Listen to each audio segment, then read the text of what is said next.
All right, it's 2024 and we're finally getting ready to sell our van. This video is going to walk through a lot of the systems that we put in place and serve as a bit of an owner's manual and also just some documentation for our own purposes. So here we're going to walk through some of the outside components, just a quick overview. We'll dive deeper into some of the individual systems a bit later. So you can see that it no longer looks like an ambulance. We have Raptor liner, which is designed for truck beds, which we sprayed over just about all the painted exterior surfaces. So from the grill to the hood to everything, the black and the gray. And this stuff is ridiculous. It'll take a beating for sure. There's new lights.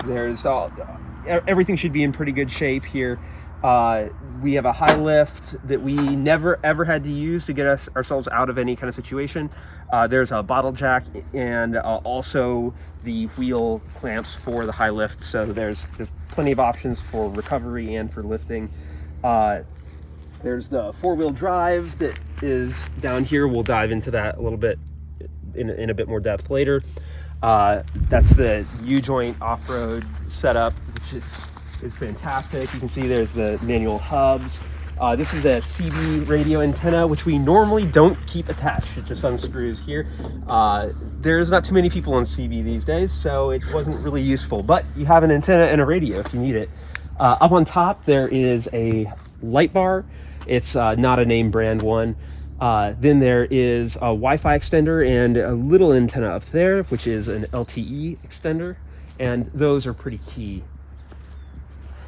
Here we have the convex mirrors, which are really useful. You have great mirrors, great visibility through all this.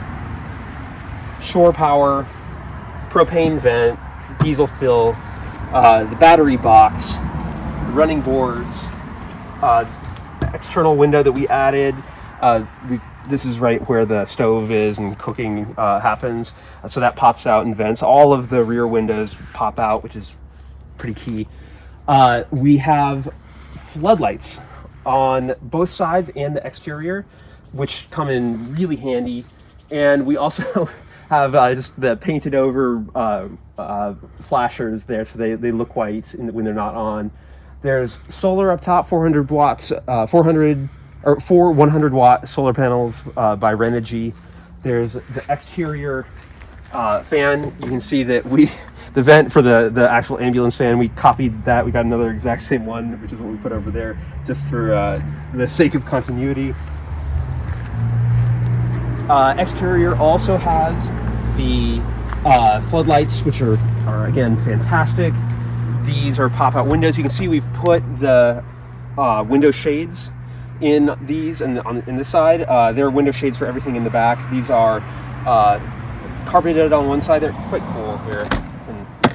Show them briefly. So these are pretty simple system. We have magnetic clips that we just keep there, and then these pop out. They're reflective, so they keep the van from getting hot in the summer, which is really nice. And they completely black it out if you really want that privacy. They're also easy to take off, easy to put back on. They're a pretty good setup. You notice on the back and on the side, we have the slick locks, which are just a nice extra bit of confidence when you're leaving your van in some parking lot unattended for a hike or a day out climbing or whatever. You can see the other one here. We also have the same window things in the side right now.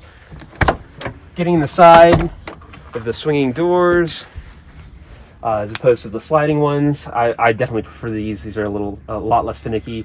And this is your access. This just goes to the fridge, which is a drop-in. We'll cover this in a bit more detail. And access to longer storage. These doors and the rear ones also have some, small storage compartments built in, which is nice. Here's the slick box. I'm going to show how these assemble. They have the key. Do I have the key? I do have the key on me.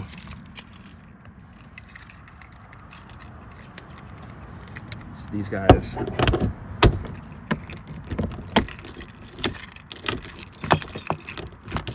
go.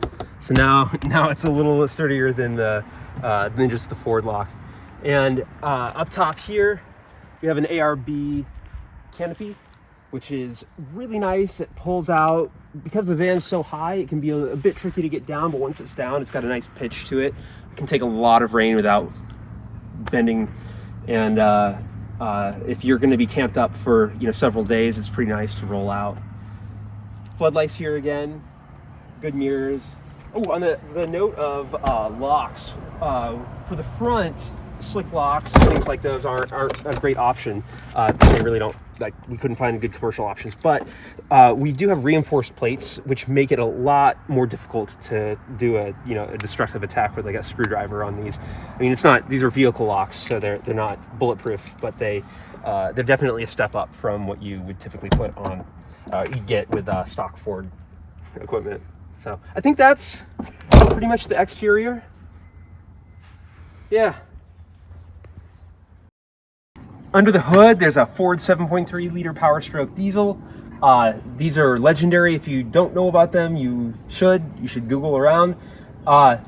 We have a handful of new components in here, from the master brake cylinder and vacuum pump, heater core, I believe. But everything else is really in great shape. The air filter box is a little bit brittle on the back. I'd be careful about that. Let me think if there's anything else to really think through here. We don't have the original stand, and so this is our handy dandy hood prop. But otherwise, I think it's pretty straightforward. The only major modification up here has been routing the dual generator output back to the solid state isolator. And then there was already really heavy duty cabling to go from that back here over to the starter battery that was part of the whole ambulance setup.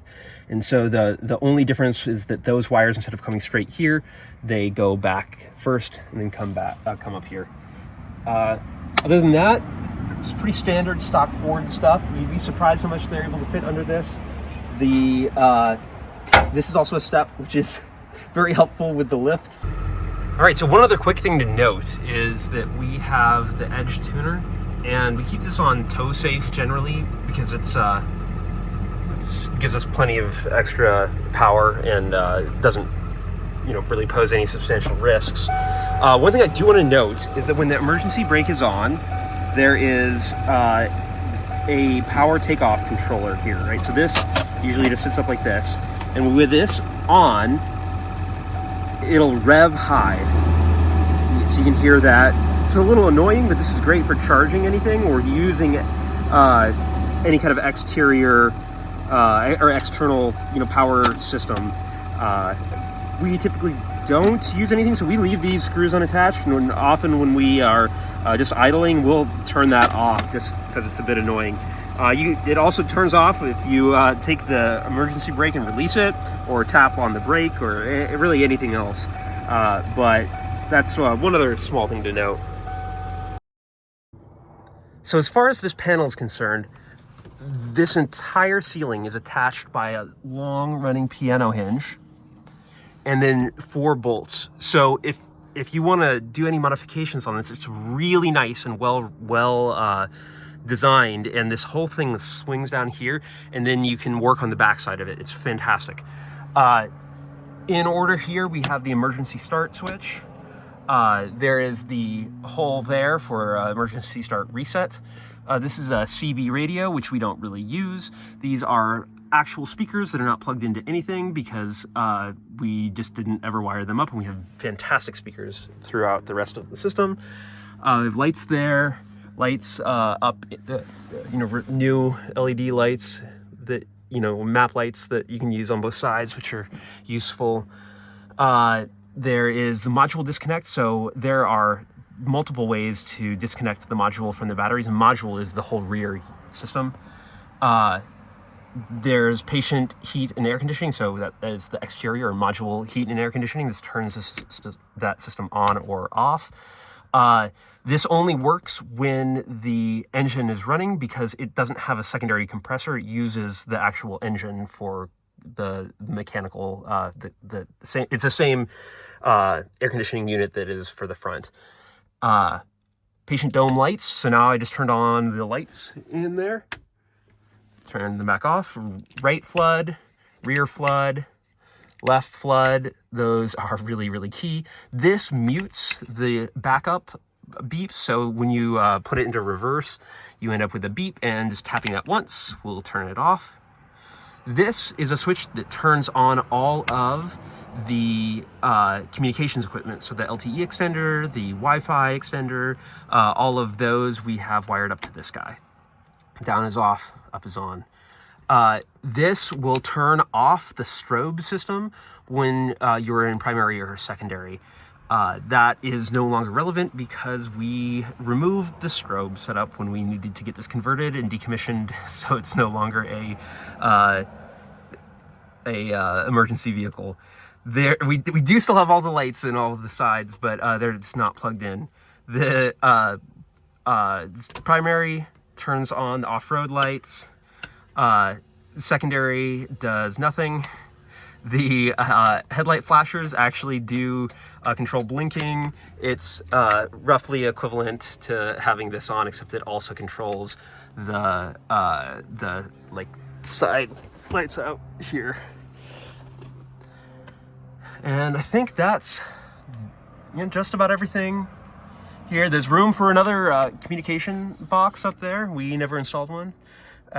There. Oh, here we go. We have a pretty nice but basic head unit, and this is hooked up to the house system and not the Ford system. So this can, go along and play music in the front and the back without draining your car battery if you're parked for long periods of time. So the four-wheel drive system is by U-Joint Off-Road. We have the front end off an old F350 that has a limited slip front differential, which is fantastic. Gearing is 410, and it's in fantastic shape, handles extremely well. We've been really thoroughly impressed. It's gotten us in and out of all sorts of situations. We have the manual worn hubs, so twist to lock. Now that hub's locked, you need to do that on both sides. Unlock, now you're back in a two-wheel drive. The transfer case is also just a typical old Ford transfer case. Let me grab this.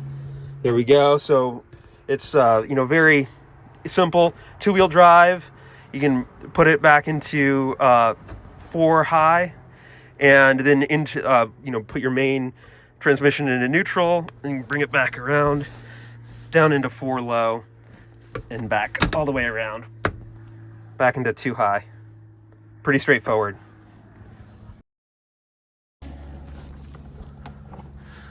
The solar setup consists of 4 100-watt Renogy panels. They're all locked into the Renogy, the actual solar rails, which are attached to the fiberglass top with long strips of VHB. There's a whole section in our build thread about those. Our electrical system consists of 4 100-watt solar panels, a Renogy MPPT charge controller, a Xantrix super heavy duty commercial inverter that can also take shore power and can charge the batteries from that. Come in here and I'll show you the interface with these systems.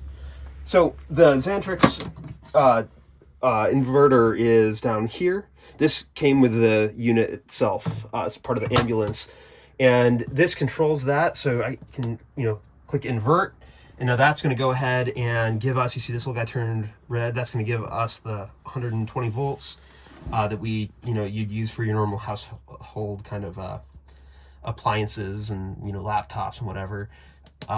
Here is the remote for the Renogy MPPT controller. So you can see we're getting voltage from, that's the voltage of the batteries right now. There's what's being produced by the solar panel itself.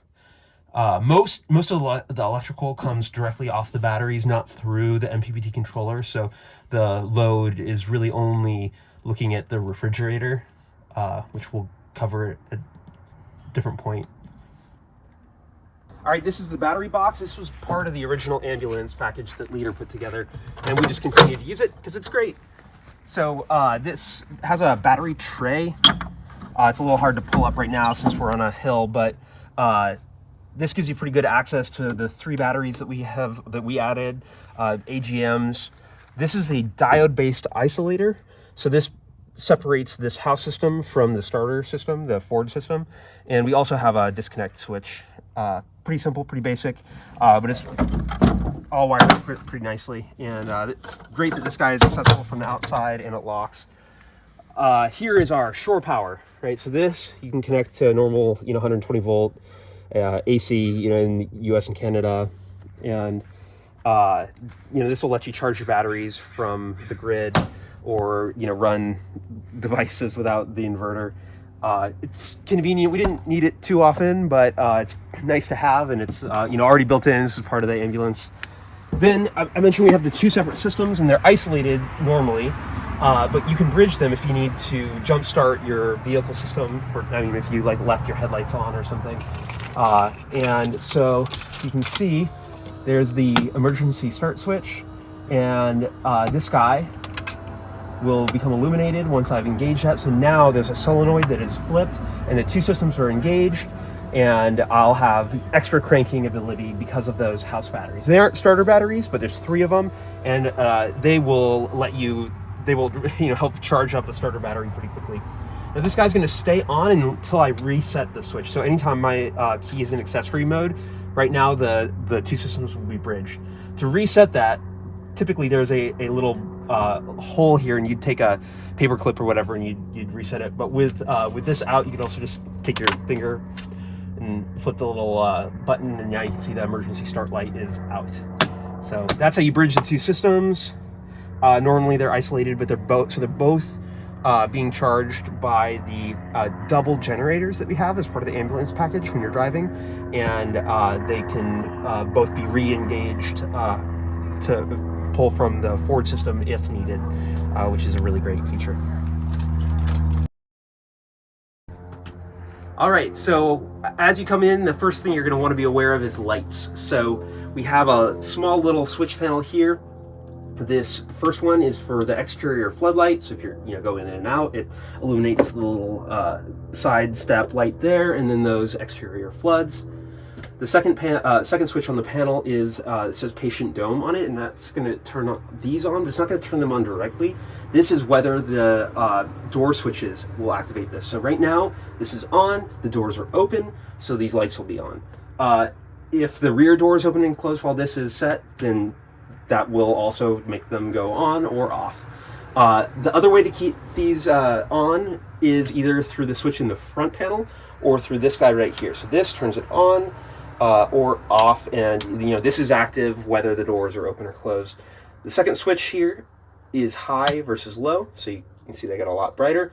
This third switch actually activates the fluorescents that are up there, and those are also activated by a timer dial that's accessible from the back. We'll go ahead and leave those on.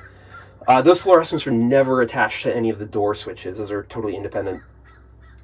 The final switch on this panel is actually for a vent. It was part of the ambulance, and we kept it so you can hear it back there. It blows a bunch of air down and out the rear side.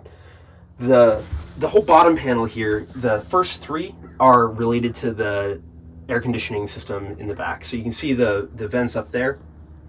So those are tied into the actual Ford HVAC system. They blow independently, but the heating and cooling lines are pressurized by the engine through the original Ford air conditioning system. And so while they can work with the vehicle in accessory mode for blowing air, if you want to heat or cool, the engine has to be running. And so this first switch, again, in at least accessory mode, turns on or off the blowers and allows the coolant to flow into it. The second switch is whether the blowers are on high or low.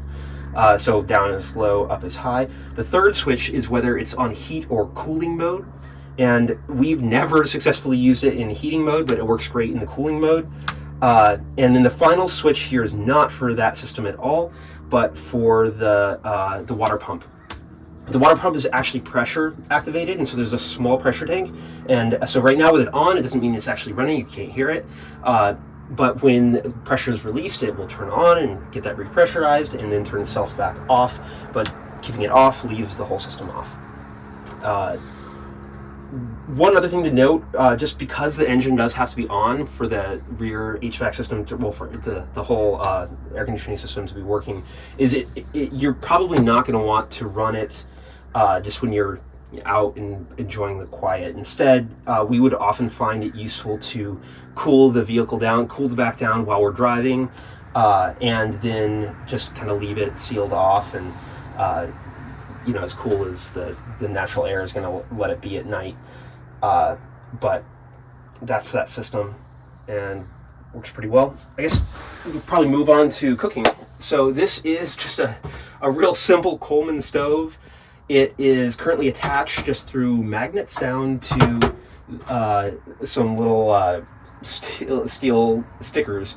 And originally we'd lift this up and slide it in vertically and attach bungees to it and store it kind of up and out of the way. But we found that these magnets held it really, really well, even through like pretty rugged off-road conditions. And so it ended up just kind of living there. And we have a pop-out window that allows venting. I don't think I'd recommend lots of super fatty bacon going everywhere, but we never really had an issue with too many smells or anything, so it worked really, really well. This is the propane line, and here's the little Coleman regulator.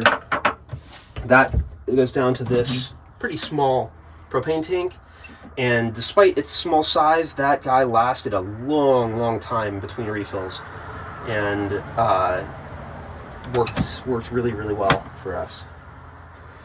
I think that brings us on to the fridge. So the fridge is an Angle, and this guy has been incredibly reliable, incredibly efficient. It doesn't use very much electricity, and it is crazy quiet. It's a drop-in, so you can fit way more stuff than you would expect to be able to fit for its actual volume. It can either be a fridge or a freezer, but not both at the same time. And one of the really nice things is that the compressor here is remote. So the compressor is actually way down and out of the way. And that means that this storage is unobstructed for a large portion of it, giving you the ability to store long things like trekking poles and backpacks and other kinds of stuff. And let me grab that, and I'm just gonna quickly show the rest of the... All right, so here you can see this is another access from within the van to the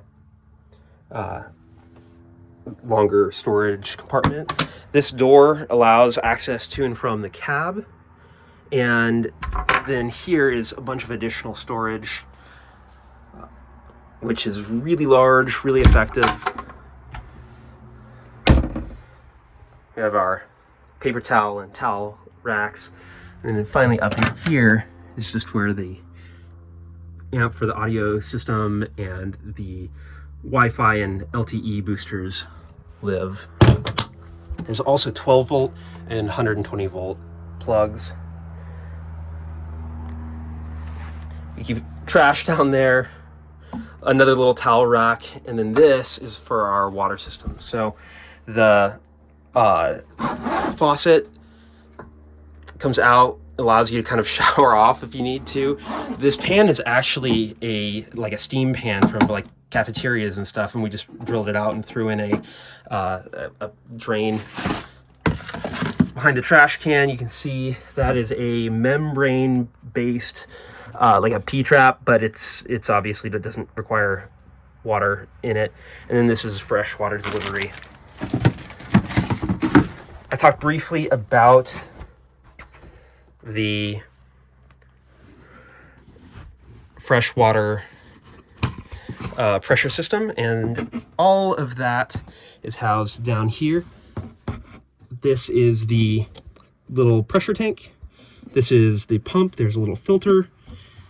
And this guy is actually, we have a spare one of these.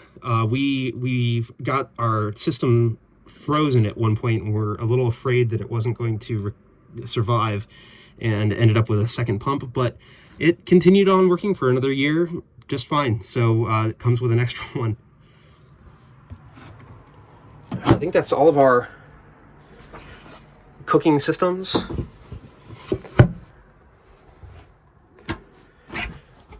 Probably time to move on to the bed. All right, so this brings us to our bed system.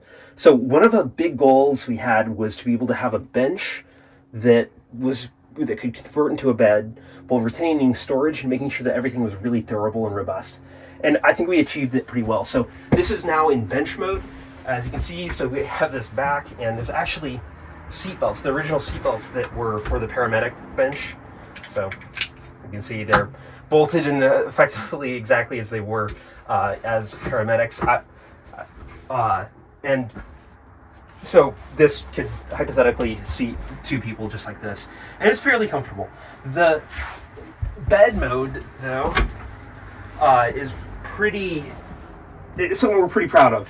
So in order to keep it structurally sound, we didn't want it just resting on rails, right, which would put a big lever arm. So instead, we designed these with pretty tight tolerances so that they're actually resting on these pads that have felt underneath them. And so this backing, the backrest actually swings and pivots down and rests directly on these rails, which puts all of the force down into the floorboards. And let's go ahead and show that here. So this uses gas springs or gas struts to make sure that it's held back. And also, once you get it pivoted down, it pushes all of it tries to extend it past its camming point so that it's actually pushing it down. So it's either pushing it up or it's pushing it down. And so we just pull these guys in. So now this pivot's free. Pull it down. Oops.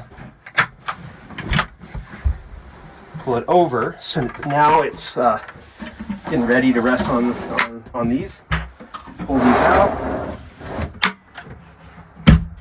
Push it down. There we go. Now this pulls back around, slides in. So now we have almost a queen size bed with this little cutout you gotta watch out for. But other than that, it's a pretty large bed, pretty effective bench, and pretty durable all the way around. Okay, I want to do a little close-up of this mechanism because I think it's pretty cool. So you can see that when these pull up, those springs compress, and then now they can release, forcing it back up. So right about there is the narrowest, is the tightest that spring gets before it's now pushing it down.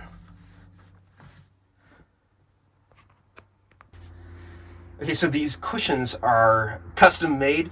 We went and we got a bunch of fabrics that we thought were really cool. We got samples of them, and we put a bunch of different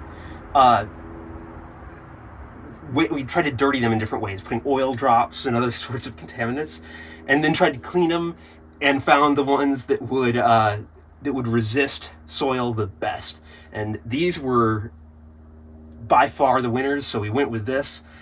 These are a sandwich of a higher density foam with lower density foam on either side, and then they're all of that is stitched up together inside these nice permanent cases, and then this is the exterior that is built with zippers so we can clean the exterior as needed. So each of these, so this is actually, it corresponds to the top or the back in bench mode. This is the seat during bench mode. And then these three, this is where there's storage that's accessible from the back through a big drawer. These three actually correspond to pop-outs for additional storage that wouldn't have otherwise been accessible. And so you can see here, this one accesses the plumbing.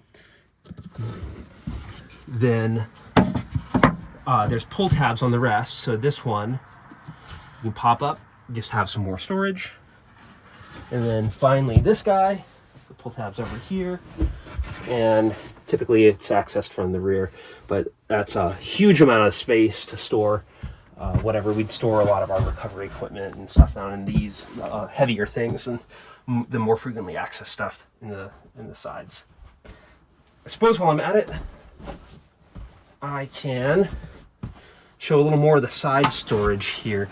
This is probably more frequently accessed from the rear, but this is a big swinging door that has 2 poles for hanging stuff. So we'd have jackets and other longer things stored there, and then whatever other smaller stuff up there. And that's, let me show this. So that's pretty deep, so you can really fit a nice tall thing without scrunching it all up.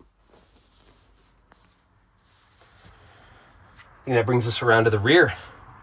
Let's go outside and get that side accessed. All right, so accessing from the back, we got our speakers, which is great if you want to be hanging out behind it. These are all really, really nice speakers on their own amp with their own subwoofer and everything. But at the core here, there's a big drawer that is full of all sorts of goodies that I'll walk through here in a minute. This is all rhino lined to keep it waterproof, and this is on rails that are rated for 400 pounds. I'm not sure the wood or screws would hold that, but the rails are supposed to, and so it's a beast. This is also fully rhino lined or raptor lined, and so throwing wet things in here, wet boots, grimy stuff, dirty, like oily things, this is where they go. This is the vent for the air vent, so this is just the grate for that. It pulls air down when you need. Again, access to the closet, if you will, with the hangers. Lock and unlock the vehicle. And then here we have another switch panel that's very similar to the one over there, where the rear floods are enabled or turned on and off. Those are right above me. And then the patient dome, it's just like the one on the side there. This is whether or not the door switches are going to turn on the lights themselves. And then finally, as I mentioned earlier, this is a dial for the fluorescent lights, which we already have just turned on there. If for some reason you wanted to just leave it on for a few minutes and have it turn off on its own, you could use this. So the water tank on this is down just outside the right frame rail. This is a tank that was clearly designed for this specific purpose, but we had to make some custom brackets in order to hold it up.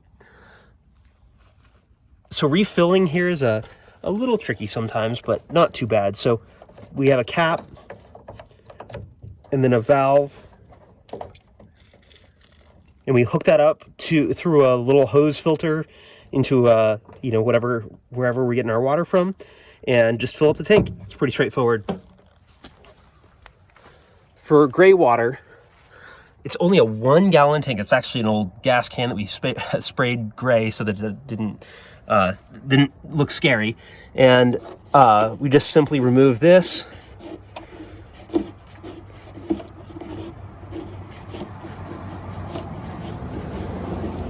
And then go ahead and slide it out. Comes right out. We can empty this on a campfire or wherever. And slide it on back in, and screw it back in. And we don't have any black water in this, and that is always been enough for us for simple cooking. And there it is.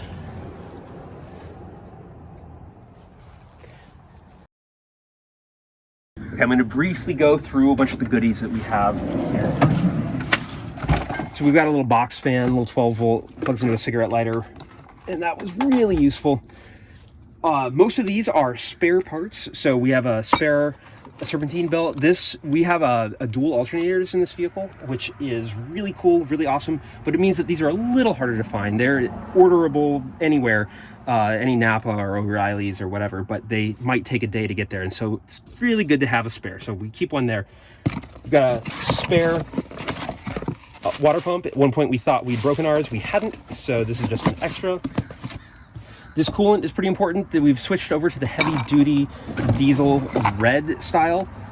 This lasts a lot longer without having to check and add additives. So just to note, we're not using the green or yellow stuff there. There's a bunch of stuff for water filling, including little filters. We have jumper cables. There are chains, so we've never ever had to use the chains or the steel spring-based tensioners rather than the rubber ones. These are awesome. They're absolute beasts, but again, we have so much traction already with the four-wheel drive and the limited slip front differential that we literally never had to use those. I think here's our the tire adapters for the lug nuts and the wrench.